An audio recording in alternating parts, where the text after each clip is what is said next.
Oke, kembali lagi di channel saya. Makasih buat kalian yang sudah mengklik video ini. Kali ini terkait Pak Prabowo yang sindir PDIP terkait Pak Jokowi ya. Kita lihat ya gimana videonya. Sebelum kita ke video, bantu subscribe dulu channel saya yang belum subscribe. Tidak tunggu lama, kita ke videonya langsung. Let's go. Ada juga tuduhan-tuduhan ya ke Parcok apa. Itu kan yang diserang Pak Jokowi. Ya. Padahal Pak Jokowi sudah nggak jadi presiden. Nah, sementara mereka tidak menyerang Prabowo. Ya kan? Padahal Parcok itu polisi itu kan di bawah Pak Prabowo. Jadi sebenarnya ketika mereka menyerang pelaksanaan pilkada, gitu ya, itu kan secara implisit sebenarnya mereka menyerang Pak Prabowo, padahal mereka juga pengen dekat Pak Prabowo gitu. Jadi ini kalau dalam bingkai tadi itu soal seruan Pak Prabowo kerukunan dan persatuan itu, Mas, itu Pak Prabowo mengadres ke situ nggak bahwa ini ngapain sih nyerang Pak Jokowi terus gitu? Kira-kira ada arah ke situ? Kalau mereka ingin semangat mereka kan ingin memisahkan Pak Jokowi dengan Pak Prabowo. Saya sih harus katakan itu usaha yang sia-sia lah sampai hari ini. Dan saya yakin sekali seberapa keras pun mereka berusaha untuk itu, mereka akan gagal. Karena saya paham sekali komunikasi antara Pak Prabowo dan Pak Jokowi itu adalah komunikasi yang dilandasi oleh saling respect, saling menghormati. Pak Jokowi mengerti dia bukan lagi presiden, Pak Prabowo juga mengerti Pak Jokowi adalah mantan presiden yang membantu dia, dan di antara mereka betul-betul saling respect menurut saya begitu. Kalau kita lihat misalnya saat terjadi pergantian kekuasaan di Partai Golkar, kan banyak sekali pihak-pihak yang ingin mendorong agar Pak Jokowi mengambil alih Golkar. Bayangkan kalau Pak Jokowi mengambil alih Golkar dan jadi ketua umum Golkar misalnya, saya rasa keinginan mereka itu untuk memisahkan Pak Jokowi dan Prabowo akan terjadi. Karena apa? Karena dengan Pak Jokowi ketua umum Golkar, itu akan semakin mudah untuk mendorong atau menyemangati atau memprovokasi Pak Prabowo bahwa Pak Jokowi mengambil alih Golkar, menjadi ketua umum Golkar untuk menyiapkan tiket buat anaknya 2029. Gitu. Nah itu kan nggak dilakukan oleh Pak Jokowi. Artinya Pak Jokowi menolak itu, Mas Gibran menolak itu, bagaimana mereka mau memaksakan atau memanas-manasi? Gitu. Sementara kita lihat Pak Jokowi memahami betul bahwa dia tidak akan mau untuk mengambil partai atau menjadi ketua umum partai misalnya, karena dia tahu itu justru akan membuat hubungan dia tidak baik dengan Pak Prabowo, gitu. Jadi kesannya jadi head to head. Jadi head to head, ya bayangkan saja, itu kan pernah terjadi ketika Pak Yusuf Kalla 2004 mengambil alih Partai Golkar dari Munas Golkar, mengalahkan Pak Akbar Tanjung. Ya, saat satu hari setelah Pak Yusuf Kalla menjadi ketua umum Golkar, kita lihat kan hubungan mereka sudah tidak baik.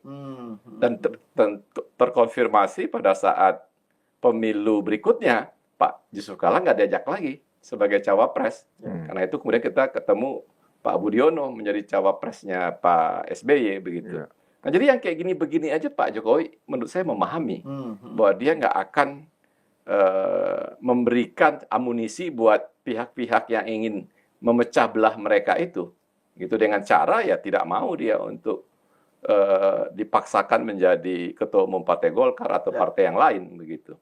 Nah dari cara-cara seperti ini kan betul-betul matang sekali antara cara Pak Jokowi memahami sebuah hubungan. Begitu juga Pak Prabowo membuat komunikasi yang juga menurut saya ya sangat menghargai sekali Pak Jokowi. Jadi banyak sekali momen-momen saat dia pidato dan menyampaikan betapa dekatnya hubungan mereka. Diulangi lagi pada saat pidato Pak Prabowo di Tanwir Muhammadiyah itu. Ya saya rasa pesan itu ingin dia sampaikan karena dia tahu ada beberapa sahabat-sahabatnya yang kebetulan hadir menjadi peserta di Tanwir Muhammadiyah itu adalah orang-orang yang dulu mendukung dia, tetapi karena di 2024 dia bersama Pak Jokowi, kemudian justru meninggalkan dia. gitu. Pak Amin Rais ya, ada ya? Ya, saya nggak komentar, pokoknya ada beberapa. Pak Din disebut kan? Ada beberapa sahabat-sahabat Pak Prabowo hadir di situ dan saya rasa dia sengaja menceritakan betapa baiknya hubungan dia sama Pak Jokowi agar kemudian mengajak sahabat-sahabatnya itu ayolah sama-sama. Kita butuh persatuan, kita butuh kebersamaan. Betul Pak Jokowi ada kelemahan, tapi siapa yang nggak punya kelemahan? Kira-kira itu yang dia sampaikan di momen itu. Nah, kalau Gus Ulil, gimana Gus Ulil melihat pidato Pak Prabowo itu? Misalnya tadi soal konteks geopolitik, terus juga falsafah Jawa yang menurut saya juga mikul dhuwur mendem jero itu kan itu kan jero banget maknanya, itu dalam banget maknanya. Gimana Gus Ulil membacanya? Ya, pidato Pak Prabowo kemarin di Kupang itu masih masih melanjutkan lah semangat yang dikemukakan Pak Prabowo dalam banyak pidatonya sebelumnya kan, di sejumlah pertemuan di PAN, di Nasdem, dan juga waktu ceramah di waktu pelantikan ya. Nadanya di Gerindra. Nadanya saya kira adalah yang kan banyak tema yang disinggung oleh Pak Prabowo, tapi ada tema besar yang selalu dia ulang-ulang, yaitu kesatuan itu. Persatuan semua elemen bangsa ini untuk mendukung visi besar, mimpi besar yang dia perjuangkan itu. Dan saya kira di sini ini penting sekali. Saya bertemu Mas Jeffrey dengan beberapa kalangan. Kemarin saya mendatangi satu muktamar, namanya Muktamar Pengetahuan, yang diadakan oleh pengurus wilayah NU Jawa Tengah. Muktamar Pengetahuan. Iya, Muktamar Pengetahuan. Menarik. Jadi yang ikut adalah para saintis-saintis NU dari berbagai bidang latar belakang pengetahuan. Mereka mengadakan muktamarnya di UNS Solo. Nah, saya bertemu dengan beberapa rektor ya. Kemudian juga ahli pertanian. Mereka banyak itu yang bercerita tentang keseriusan pemerintah Pak Prabowo mengajak semua kalangan untuk mendukung mimpi besar, yaitu swasembada pangan atau food security ya. Ketahanan pangan. Kalau di mata orang NU, Mas Sahal, ketahanan pangan itu artinya tahan lapar. Tahan orang mangan. Tahan orang makan. Kita sudah biasa dengan ketahanan pangan. Jadi saya melihat ada visi besar di sini, dan visi besar ini memang tidak bisa kalau nggak didukung oleh semua kalangan. Nah, ini bagi saya penting pesan ini. Ini disampaikan juga kemarin di Tanwir Muhammadiyah, dan kemudian dikaitkan dengan isu tentang tantangan geopolitik global saat ini ya. Memang ya kita ini hidup di dalam era yang sangat mencemaskan ya, terutama kalau terjadi perang di di Cina Taiwan. Karena kan Cina ini sudah ngebet sekali kepingin mencaplok Taiwan dalam waktu dekat ya. Bahkan di Timur Tengah baru-baru ini di Syria misalnya kan jatuhnya tiba-tiba gitu kan. Bashar Assad itu luar biasa. Jadi memang kita hidup dalam era yang serba tidak menentu secara militer ya, secara keamanan ya.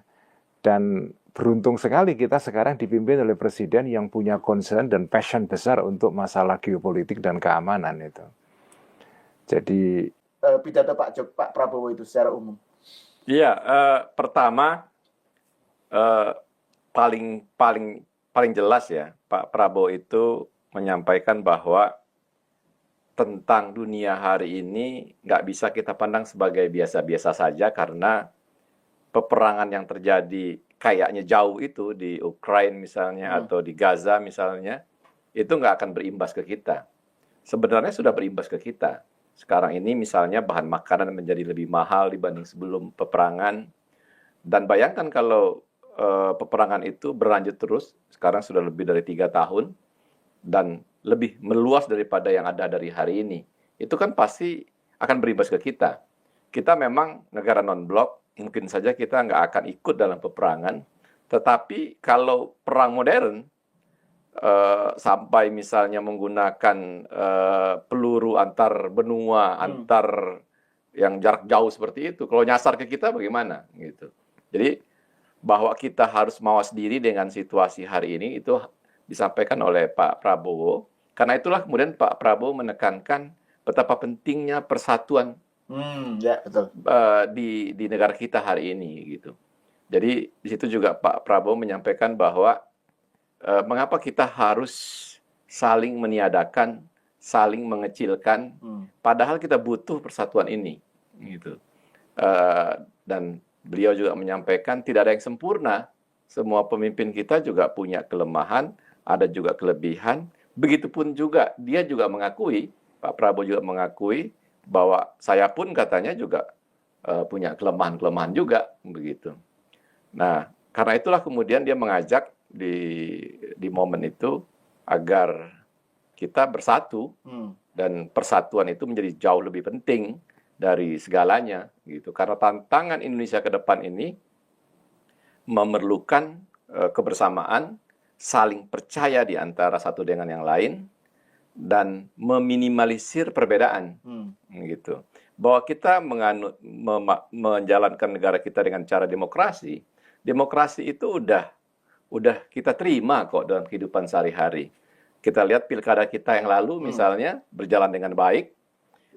Kalau dikatakan ada campur tangan pemerintah, parcok dan lain-lain. Tapi kenapa kalau di tempat yang kemudian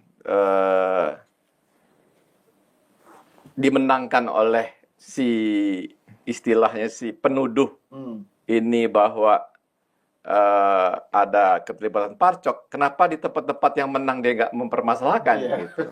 Padahal penyelenggaranya sama. Padahal penyelenggaranya sama. Jadi kadang-kadang memang sedih juga kalau teman-teman kita ini nggak malu untuk selalu menjelek-jelekan polisi, menjelek-jelekan aparatur. Di saat yang sama konfirmasi bahwa pilkada itu ada yang mereka menangi, itu kan juga fakta. Dan pilkada-pilkada yang mereka menangi ini kan juga di negara Republik Indonesia yang di situ aparaturnya namanya Polri juga. ASN-nya juga ASN namanya gitu. Mengapa di situ dia bisa menang?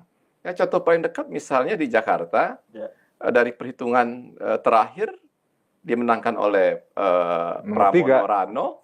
Nah, kenapa itu kemudian nggak dianggap sebagai sebagai sesuatu yang bahwa memang sebenarnya semua berjalan dengan baik.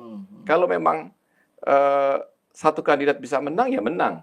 Kalau kejadian di Banten itu misalnya Andra Soni bisa memenangkan pemilihan.